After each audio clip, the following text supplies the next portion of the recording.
मैं तो ऐसा मैंने कहा ना कि पुरुष बलि नहीं होते है समय होत बलवान। मैं क्या हूँ, मैं कुछ भी नहीं हूँ।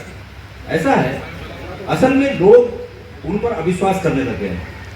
अब जैसे अमित शाह जी ने कहा कि मेरी जवाबदारी होगी गढ़वाल का विकास करना, तो मैं लोगों ने ये महसूस किया होगा, क्योंकि मैं पहले से इस बात को कह रहा था कि भाई आज तक किसी ने हाथ बांधे हुए थे विकास करने के लिए। 10 साल से सरकार है, अब बोल रहे हैं कि मेरी जवाबदारी होगी। आज तक तुम्हारे एमपी थे, आज तक क्या तुम्हारी जवाबदारी नहीं है? जब ये बात गणेश गोदियाल महसूस कर सकता है, तो ये बात उस वार्ड के मतदाता भी महसूस कर सकते हैं कि भाई ये आज बोल रहे हैं। आज तो इन्हें 10 साल का हिसाब देना था कि तुम्हारे इस वार्ड में हमने ये काम कर दिया, तुम्हारे कोटद्वार में एक ब्रिज टूटा था, हमने रातों रात जो है ब्रिज बना दिया। ये बोलना चाहिए था उनको। लेकिन क्योंकि लोग ये महसूस करते हैं कि आज चुनाव के लिए बोल रहे हैं। कितने अमित शाह जी पिछले चुनाव के बाद कितने बार कोटद्वार आए? देखिए मेरी बात है, अमित शाह जी हो या कांग्रेस के नेता हो, भारत का गृह मंत्री या भारत का प्रधानमंत्री हर साल कोटद्वार नहीं आ सकते, हम भी समझते हैं। लेकिन कोटद्वार का एमपी की ये ड्यूटी बनती है कि कोटद्वार में कोई बात हो या गढ़वाल संसदीय क्षेत्र में कोई बात हो तो उसको भारत की संसद में उठाए, प्रधानमंत्री जी के नॉलेज में लाए। ये दिक्कत है, क्योंकि यहाँ जो चुने जाते हैं बीजेपी के एमपी, इनकी बात जुबान नहीं खुलती है कि कहीं उनके कोप का भाजन न बनना पड़े। आपको पता है हमारे देश के आदरणीय प्रधानमंत्री जी और जो बड़े बड़े नेता है, बोलना तो छोड़िए, उनके कैमरे के और उनके बीच कोई तीसरा आदमी आ जाए तो उसको भी ऐसा घूरा जाता है। तो किसकी हिम्मत है सर? तो लोग तो अपनी ड्यूटी बजा रहे हैं और अपनी पेंशन पका रहे हैं कि भाई चलो ठीक है, अपनी पेंशन पक रही है, अपनी ड्यूटी पक रही है, बाकी जनता गई एक तरफ। तो इस तरह की बात चल रही है और गढ़वाल की जनता को इस व्यवस्था में बदलाव नजर आएगा। उनके आशीर्वाद से अगर मैं जाता हूँ तो इस बात में बदलाव नजर आएगा। मैं आपसे वादा करना चाहता हूँ कि मैं गढ़वाल के सम्मान को उस बुलंदी तक पहुँचाऊंगा जिसका हकदार गढ़वाल संसदीय क्षेत्र है। अभी एक आकलन है कि अगर कोई और तकनीकी खराबी चुनाव में नहीं होती है तो लग रहा है कि गोदियाल जी जो हैं लोकसभा पार्लियामेंट में जा रहे हैं। तो आपको हम बधाई दे रहे हैं फिर एक बार। लेकिन ये बताइए कि आप युवाओं के लिए पार्लियामेंट से क्या बेहतर उत्तराखंड के लिए योजना लाएंगे, क्योंकि युवा आज बेरोजगार है और इस चुनाव में मुझे महसूस हुआ कि युवाओं ने भी जो बीजेपी को वोट देते थे उन्होंने कांग्रेस को वोट दिया है।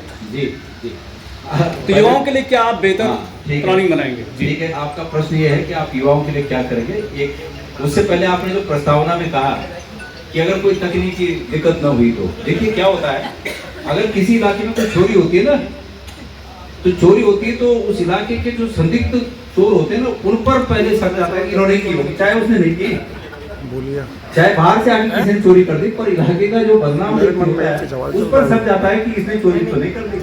अब क्योंकि भारतीय जनता पार्टी इसके लिए कुख्यात है कि ये चुनाव में गड़बड़ करके चुनाव जीतते हैं। आपको चंडीगढ़ का चुनाव अभी बहुत नहीं हुए, किस प्रकार से मतलब जो दूसरी पार्टियों के वोट थे उनको कैंसिल करके बीजेपी को जीता हुआ बता दिया। तो ये चूंकि उनकी चोरी साबित हो गई है, इसलिए डर लग रहा है कि वो कुछ कर पाएंगे। और मैं आपको बताऊं, मैं परसों चुनाव आयोग जो मुख्य चुनाव अधिकारी हैं उत्तराखंड के, उनके पास गया था और मैंने ये कहा कि भाई जिस भवन में मशीनें रखी गई हैं उस भवन में अंदर केंद्रीय सुरक्षा बल है, अंदर मतलब मशीन जिस कमरे में है उसके बाहर जो गैलरी है उस गैलरी में केंद्रीय सुरक्षा बल है। तो या तो उस गैलरी तक जो लोग हम चुनाव लड़े हमारे प्रतिनिधियों को भी रखो उस गैलरी में, और या सुरक्षा बलों को भी बाहर रखो और बाहर से इस बिल्डिंग की चौकीदारी करो। मैंने ये कहा, ये जायज बात है, क्योंकि बात वही है कि दूध का जला हुआ छाछ भी फूकता है कि भाई कहीं ये तो गर्म नहीं है, तो हम दूध के जले हुए हैं इसलिए छाछ को भी फूक रहे हैं कि भाई ये कहीं ये गड़बड़ तो नहीं। और मुझे ऐसा अंदेशा है कि चुनाव आयोग को, केंद्रीय चुनाव आयोग को इस पर विचार करना चाहिए। आपका था आप युवाओं के लिए क्या करेंगे, मुख्य सवाल आपका ये था कि आप युवाओं के लिए क्या करेंगे। देखिए युवाओं ने जो समर्थन मुझे दिया है वो उम्मीद के साथ दिया है, और उनकी उम्मीद है कि गणेश गोदियाल अगर संसद में जाएगा तो हमारी आवाज को उठाएगा, मैं उनकी आवाज को उठाऊंगा। अगर नेगी जी ने ये कहा है कि आप लोग गणेश गोदियाल को जिताइए और अगर गणेश गोदियाल का हाथ पकड़ के हम काम कराएंगे, तो मैं इस बात की गंभीरता को समझता हूँ। गणेश गोदियाल को नेगी जी की बात के अनुसार युवाओं की आवाज संसद में उठानी पड़ेगी। और क्योंकि मैं किसी नेता की अपील पर नहीं बना, आप लोगों की अपील पर, हम सब लोगों की अपील पर बना, इसलिए मैं अपनी बात करूंगी, मदद चाहिए होगी या जो मैं उसके लिए वचनबद्ध हूँ। मैंने ये पहले कहा है कि जिस सीमा तक वो हमारी मदद चाहते हैं उस सीमा तक हम उनको मदद करने के लिए तैयार हैं। हम वहाँ उस समय वकील लेके गए थे, उन्होंने मना कर दिया कि नहीं हम अपना वकील करेंगे।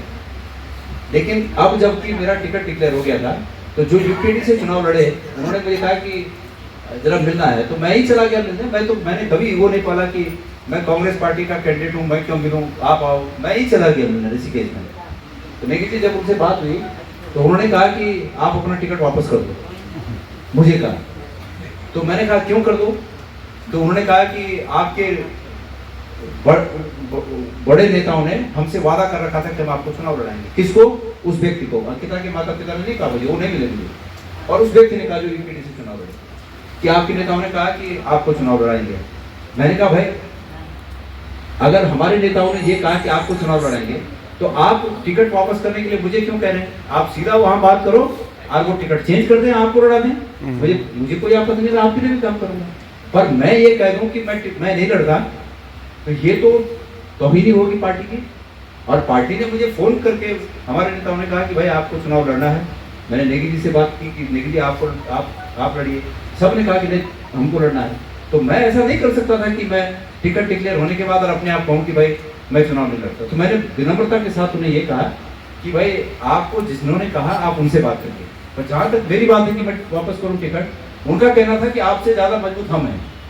उनका ये कहना था, जो चुनाव लड़े उनका ये कहना था कि हर एक व्यक्ति को ये अधिकार है कि भाई वो अपने को मजबूत समझे, उसमें कोई दिक्कत नहीं हमें। चाहे राहुल गांधी जी की तरफ से तूतड़ाक वाली बात हुई या मोदी जी की तरफ से मंगलसूत्र वाली बात हुई, इस विषय में आप क्या कहेंगे? राजनीति किस ओर जा रही है? देखिए मैं कह रहा हूँ ना, देश के ऊंचे पदों पर बैठे हुए लोग अगर इतनी हल्की बात करेंगे तो हमें मजबूर होकर नीचे आना पड़ेगा।